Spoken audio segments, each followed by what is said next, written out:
Pour l'aménagement des gares, il nous paraît important que la SNCF délivre toute l'information concernant la mobilité et pas seulement les informations SNCF TER.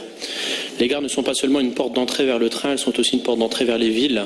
C'était l'objet de notre amendement que vous venez de refuser, qui proposait une coopération entre les collectivités et les gares. Malheureusement, cette visibilité n'est pas assurée dans toutes les haltes et dans toutes les gares.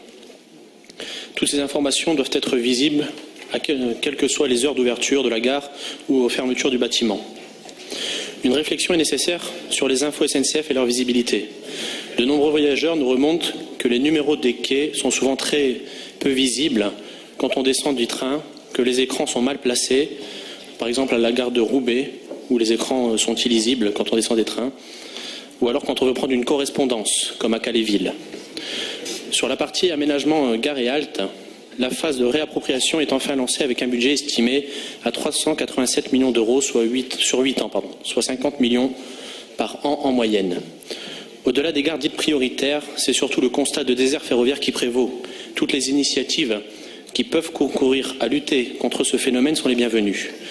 Notre question en tant que contribuable et au vu des investissements qui seront consentis relève d'abord du retour sur investissement pour l'autorité organisatrice des TER, c'est-à-dire le conseil régional. En faisant simple, est-ce que la SNCF va engranger les fruits de l'investissement de notre collectivité?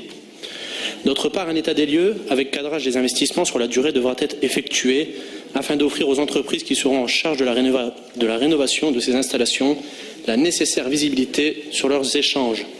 Là encore, il faudra bien sûr être vigilant sur l'obligation de faire appel aux entreprises régionales en veillant à la notion de travailleurs détachés. Nous voyons systématiquement le représentant SNCF Mobilité, mais pas SNCF Réseau, alors que ce dernier porte la partie infrastructure. Pourquoi? Je vous remercie.